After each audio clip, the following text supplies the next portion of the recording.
945,000 people. That is how many patients went to a Walgreens, gave their blood, and trusted the results they received. Some were told they had HIV. They didn't. Some were told their cancer markers were normal. They weren't. Some made life-changing decisions. Stopped treatment, started treatment, panicked, or felt relieved, based on results that were completely fabricated. And the woman who built the machine that produced those results, she is currently sitting in a federal prison, posting on social media and planning her next move. This is the story of Elizabeth Holmes, and it is the most dangerous fraud in Silicon Valley history, not because of the money. $9 billion is a lot, but money can be replaced. What Elizabeth Holmes took from nearly 1 million people cannot. Let's start at the very beginning. Elizabeth Holmes was not born poor. She was not an outsider fighting her way in. She grew up in Washington, D.C., in a family with deep connections to government and business.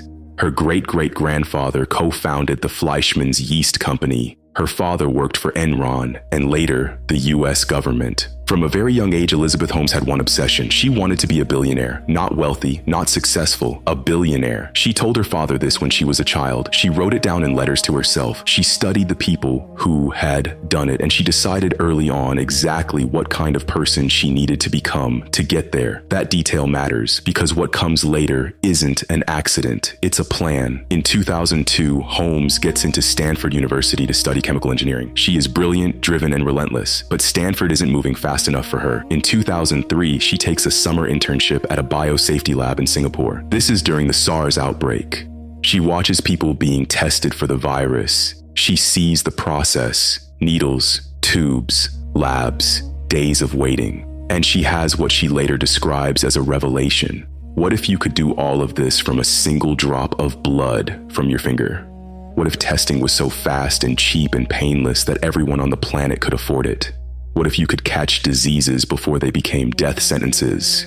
The idea is beautiful. It is genuinely one of the most compelling visions in medical history, and that's exactly what makes it so dangerous. In 2003, at 19 years old, Elizabeth Holmes drops out of Stanford and founds a company called Theranos.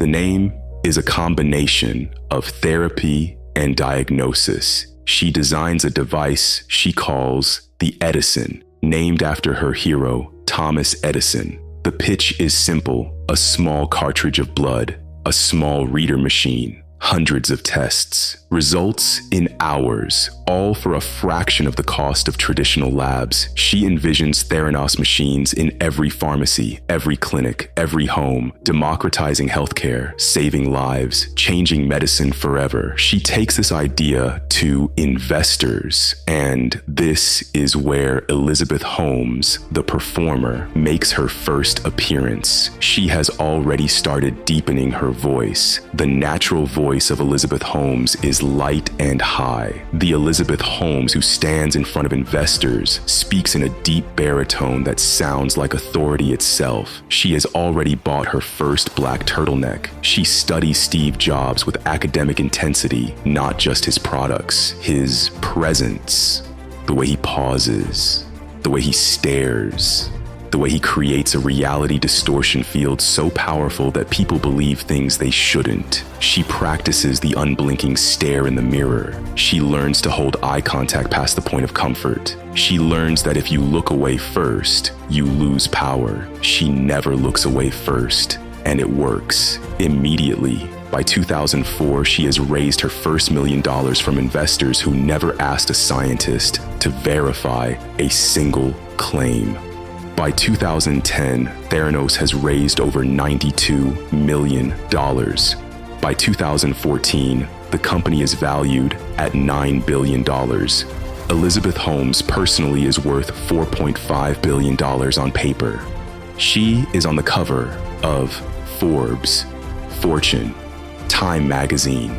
She is called the world's youngest self-made female billionaire. She gives TED Talks. She speaks at conferences alongside world leaders. She is the future of medicine standing in front of you in a black turtleneck. And the board of directors she assembles is unlike anything ever seen at a technology startup. Henry Kissinger, former US Secretary of State, George Shultz, former Secretary of State under Reagan, James Mattis, who would later become Secretary of Defense, William Perry, former Secretary of Defense, Riley Bechtel, CEO of the Bechtel Group. These are not naive people. These are some of the most powerful and connected human beings on the planet, and not one of them, not a single one, had a background in medicine, biology, or laboratory science. Holmes chose them deliberately. She didn't want scientists on her board. Scientists would ask the wrong questions. She wanted names, power, credibility by association, and she got it. Walgreens signs a deal worth hundreds of millions to roll out Theranos machines across their stores. Safeway invests $30 million to install testing centers in their supermarkets. The United States military begins using Theranos blood tests on soldiers deployed in Afghanistan. Rupert Murdoch personally invests $125 million. The Walton family of Walmart put in $150 million. Betsy DeVos, $100 million. Total investment, $945 million. But inside the walls of Theranos, the reality could not have been more different from the story being sold outside. Here's what you need to understand about why the Edison device could never work. And I mean physically, not financially. Physically, when you miniaturize a laboratory into a device the size of a shoebox, you run into fundamental problems that no amount of engineering or money can solve. Different chemical tests require different temperatures, different light conditions, different electrical environments. When you run them in close proximity, they interfere with each other. The heat from one test affects the chemistry of another. The electrical signals corrupt each other. You have to dilute the blood sample so many times to make it fit the cartridge that by the time the machine analyzes it, the concentration is too weak to produce accurate results. Experienced biochemists told Holmes this from the very beginning. Some spent years trying to make it work before concluding it was physically impossible, and every single one who raised this problem was fired, silenced by non-disclosure agreements, threatened with lawsuits, and replaced with someone more willing to say what Holmes needed to hear. So what was actually happening in the Theranos labs? When patients came in for blood tests, their samples were taken and quietly handed to regular Siemens laboratory machines, the same machines used in every hospital across America. The revolutionary Edison device sat in the corner, unused. The results were produced by conventional equipment and then presented to patients as if the Edison had generated them. And even then, the results were wildly inaccurate, because the blood samples were being diluted before being run through the Siemens machines too, producing numbers that were dangerously unreliable. 945,000 patients received these results. Let that number sit with you. Not investors, not shareholders, patients. Real human beings who went to their local Walgreens because they trusted the system that was supposed to protect them. A woman was told her HIV test was positive. She wasn't. She spent weeks in terror before a second test cleared her. A man was told his PSA levels suggested early prostate cancer. He began aggressive treatment. His levels were fine. A woman being monitored for a blood clotting disorder received results so erratic that her doctors couldn't understand what was happening to her. They were chasing a ghost. For some tests, the Edison's results were 87% unreliable. 87%. That's worse than random. That's actively dangerous. And Elizabeth Holmes knew. Her own internal scientists had documented it. The evidence was in her own emails. In 2013, a young scientist named Erica Cheung joins Theranos believing in the mission. Within months, she realizes something is deeply wrong. The testing protocols make no sense scientifically. The results don't add up. When she raises her concerns, she is dismissed and marginalized. She eventually leaves and becomes one of the most important whistleblowers in the entire case. But the whistleblower who breaks everything open isn't Erica. It's Tyler Schultz. Tyler is 22 years old when he joins Theranos. He is also the grandson of George Shultz, one of Elizabeth Holmes' most loyal board members. He joins because he genuinely believes in what Theranos is doing. Then he runs the quality control tests, and the numbers are wrong. Consistently, systematically, dangerously wrong. He raises it internally. He is shut down. He raises it with his grandfather George directly. George Schultz takes the side of Elizabeth Holmes over his own grandson. Tyler goes to the California Department of Public Health and files a complaint anonymously. Theranos traces it back to him within weeks and unleashes a team of lawyers that follows him everywhere, threatens legal action, pressures his own family to stay silent. The intimidation is relentless. Tyler Schultz is 22 years old, and one of the most powerful people in Silicon Valley is trying to destroy him. He doesn't stop. In October 2015, Wall Street Journal reporter John Carreyrou publishes the story that changes everything. The investigation has taken years, dozens of sources, hundreds of documents. It reveals that the Edison device doesn't work, that Theranos uses conventional machines for most tests, that results are dangerously inaccurate, that employees were silenced and threatened. Holmes's response is immediate and aggressive. She goes on CNBC the same day. She calls the story a lie.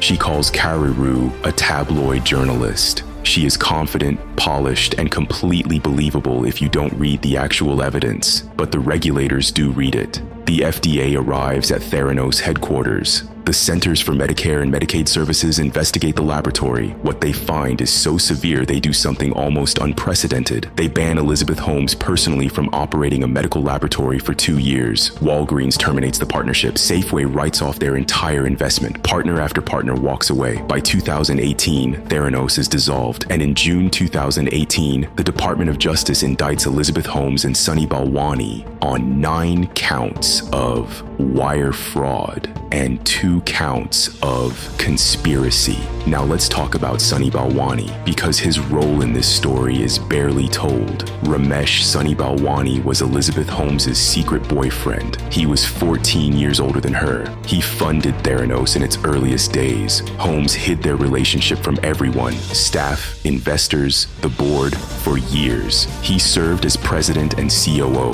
He was the operational brain, the day-to-day engine of the fraud. While Holmes sold the vision, Balwani ran the lab. He knew exactly what the Edison could and couldn't do. He knew exactly what the patients were receiving. And when employees raised concerns, it was often Balwani who drove them out. Holmes and Balwani were tried separately, and when the verdicts came in, Balwani received 12 years and 11 months in federal prison, more than Holmes, because the jury decided he ran the machine. He knew every detail, and he never stopped. Elizabeth Holmes goes on trial in 2021, and this is where the story reveals one final layer of calculated performance. Between her indictment and her trial, Elizabeth Holmes becomes pregnant, then pregnant again. Her defense team ensures the jury sees her as a mother, soft, human, vulnerable, the exact opposite of the cold, calculating fraud the prosecution is describing. She testifies that Balwani abused her emotionally and psychologically, positioning herself as a victim within the story of her own crime.